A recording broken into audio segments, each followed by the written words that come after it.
Hey there, cats and kitties. I am the Blues Man, Johnny Blues, coming at you live to talk about episode 7 of Star Trek Discovery entitled Magic to Make the Sanest Man Go Mad. Say that 3 times fast. And overall, I kind of found this episode to be slightly meh, with some really stellar components to it, but it didn't super excite me the way I thought it would going into it. When we saw the preview for it at the end of the last episode, I was kind of stoked. The whole time loop thing, it's a Star Trek staple, to a certain degree.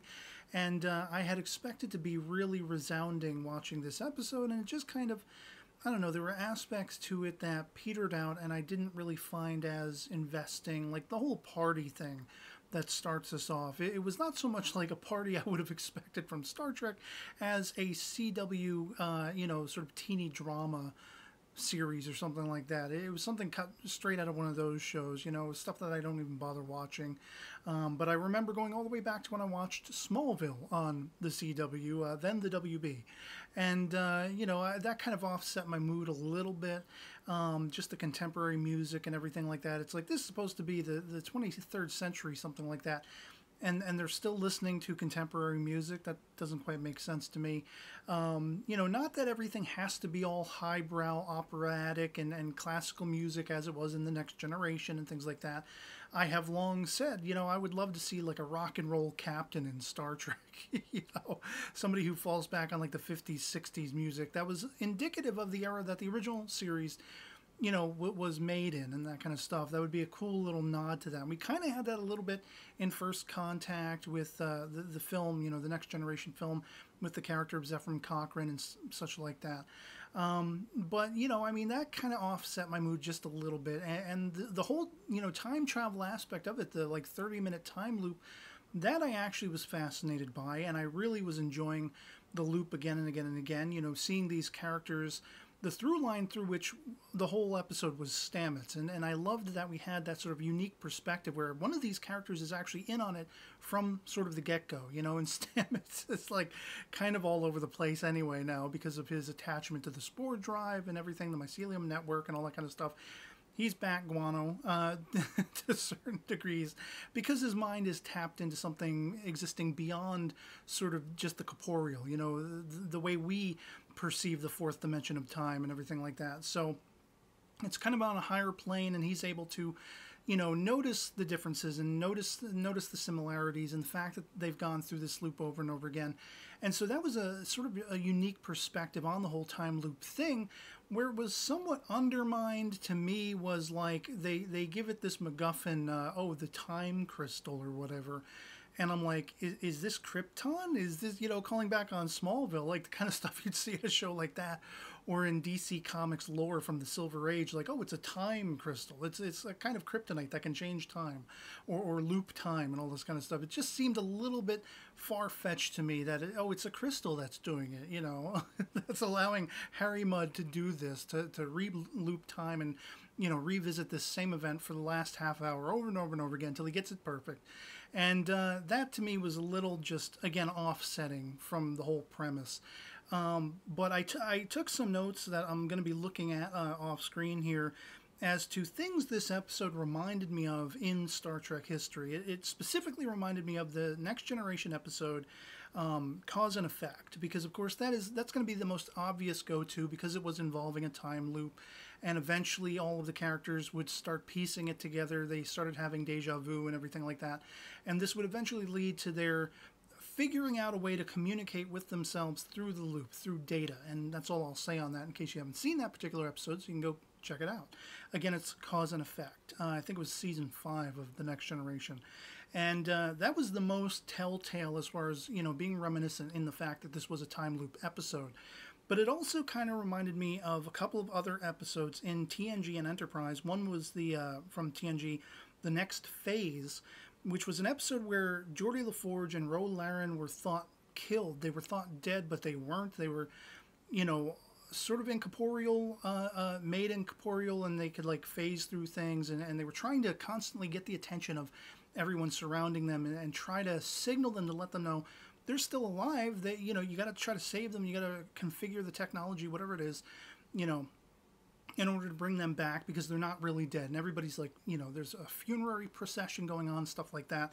And a very similar episode from Star Trek Enterprise, Vanishing Point, with Hoshi Sato. You know, there's a point where she's like beaming up off a planet, and in those few seconds before she snaps to, an entire adventure in her mind's eye takes place where she thinks, you know, the NX-01 Enterprise is boarded by aliens and she's dead and she's phasing out of existence, but she's got to let the captain and the engineer know that these aliens are aboard and all that kind of stuff. Very similar sort of story structure to the Next Phase episode from TNG. But just the fact that, you know, you had Stamets who's trying to implore Michael Burnham and Ash Tyler and things like that over to his side, that he has this greater awareness. I was reminded of that. And also, I had in my notes here the episode of TNG Parallels, which has Worf, you know, sort of traversing different dimensions, multiple dimensions and things like that, where the reality is somewhat an offshoot of what he's used to, but it's kind of different and everything like that. And there was aspects to this, you know, because they're looping over and over and over again, and things are a little bit different each time because Stamets is affecting change and everything like that. That's what it harkened back to me. So those are pretty much all the, you know, sort of Star Trek episodes, Star Trek proper, some would say, episodes that this particular story tack reminded me of. And as far as stuff I liked, I actually wrote it down so I wouldn't forget, you know, mentioning it, because I started this video off saying, well, I didn't really like the party, kind of offset things. I didn't really like, oh, it's a time crystal, that's the excuse and everything like that.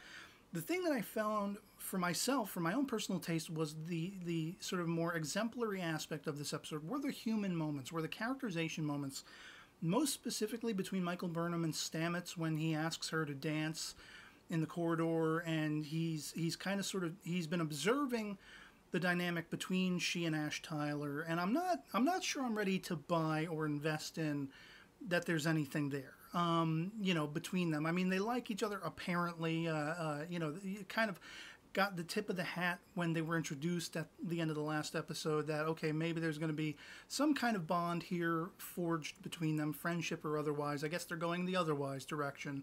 And, you know, that could be interesting if it, you know, turns out to be true that Ash Tyler is Voq, this Klingon in disguise or something like that. The betrayal there, oh my God, it's tantamount. I can feel it already, you know. And I almost lost my crap when Ash Tyler gets, you know, sort of vaporized by Harry Mudd on the bridge in this episode, or wherever it was, you know, I think it was on the bridge.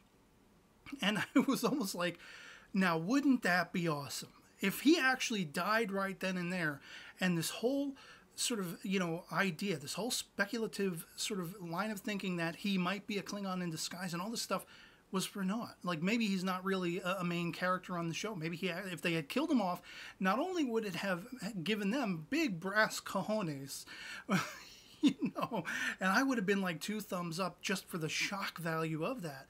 But then to undermine and wipe away entirely the idea of his being a you know, Klingon splinter cell agent or something like that, you know, a Klingon agent of some type, if not directly tied to the Klingon Voq, the albino Klingon, as we all call them. I just thought that would have been a master stroke. But of course, that's not what's in the cards.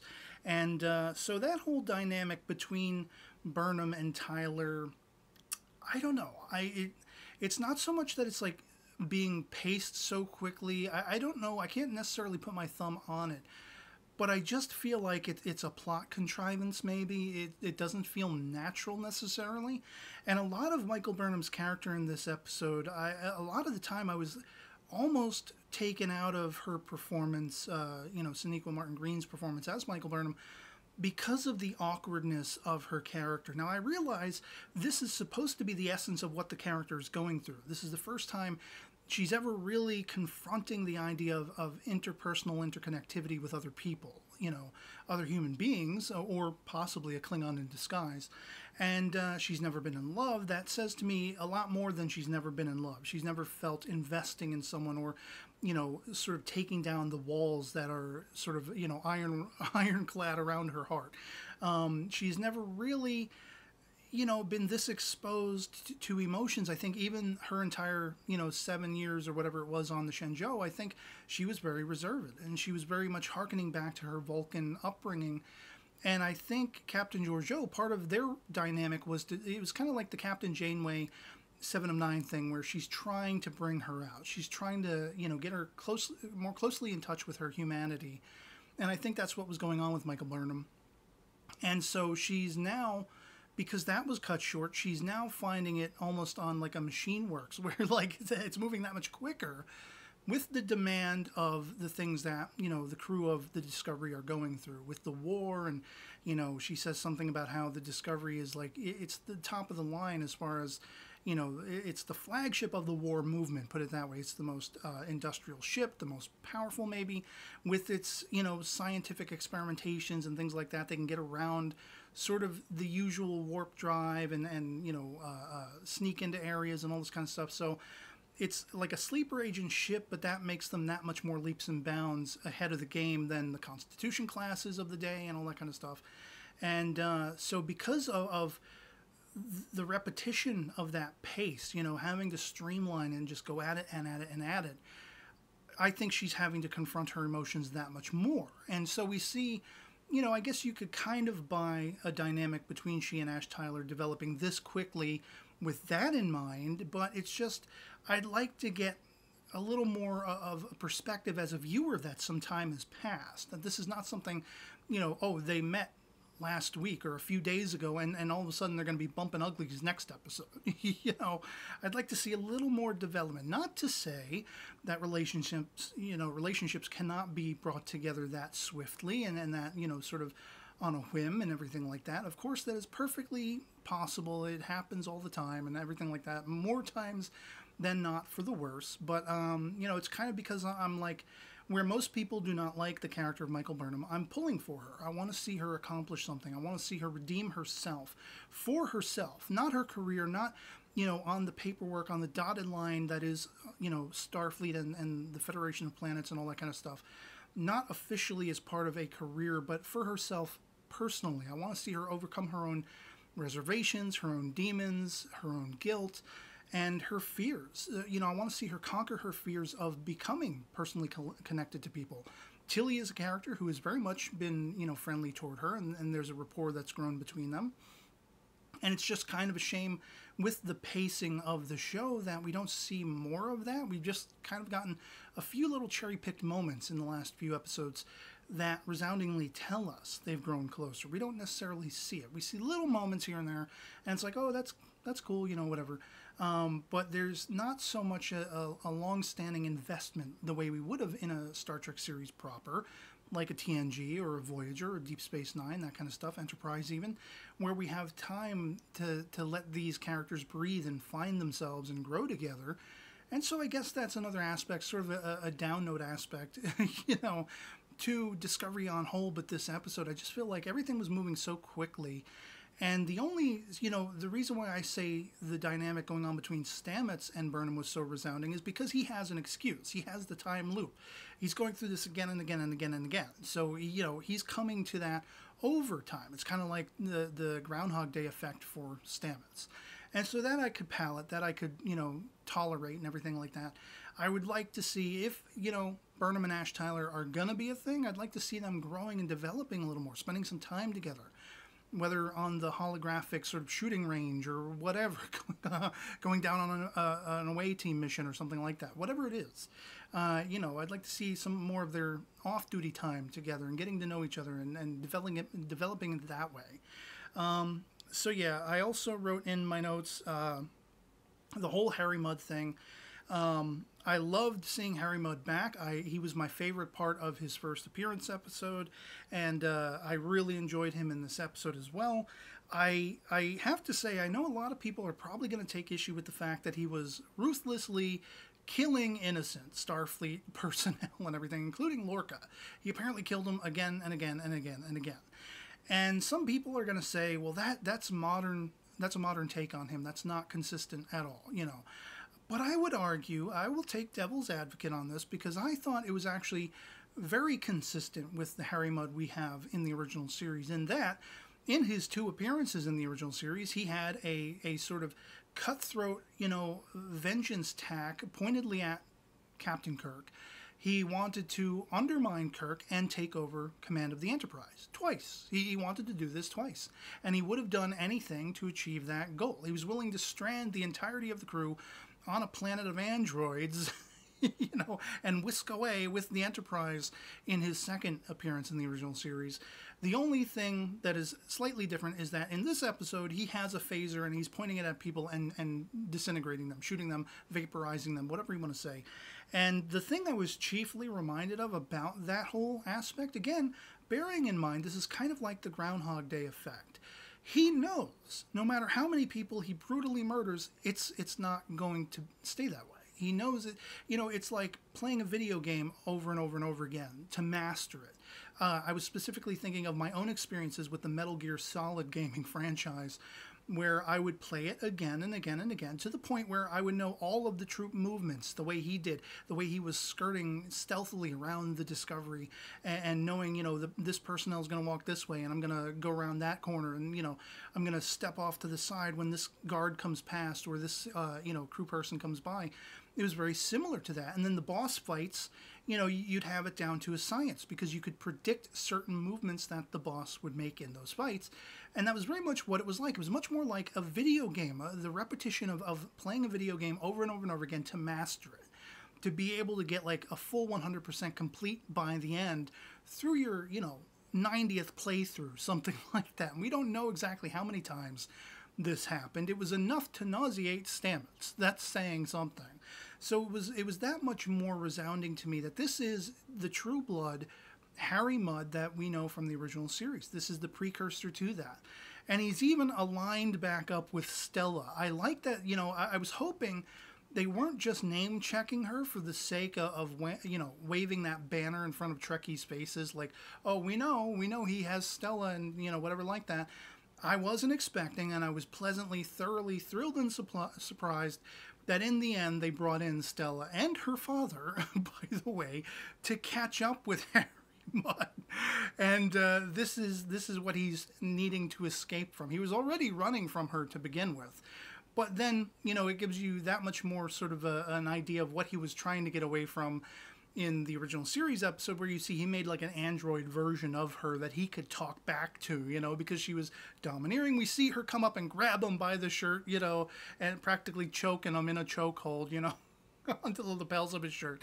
So I loved that. I loved getting to see their vessel as well. It kind of harkened back to me some of the stuff you would see in the original series, like these, offshoot ships and stuff like that, ships delivering, goods and supplies and things of that sort.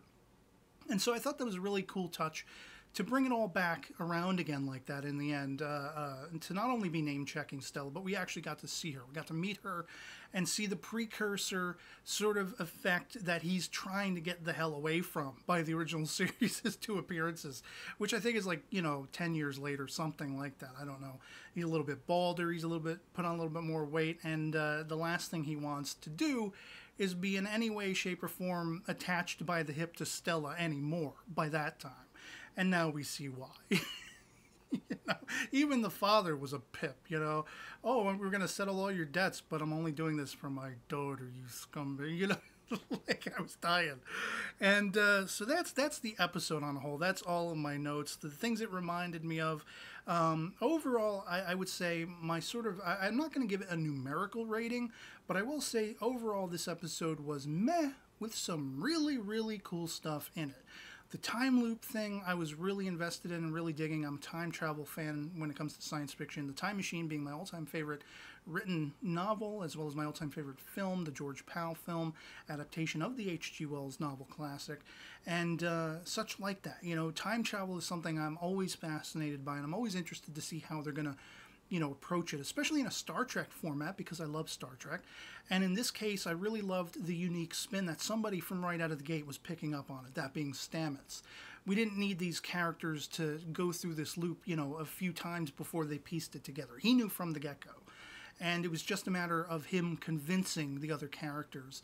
And in doing so, because he is very more loosey-goosey emotionally and everything like that, he's lightened up considerably. He's that much more likable and a little bit scary as well. I likened him to the Mad Hatter you know, going with the Alice in Wonderland motif with Burnham and her history.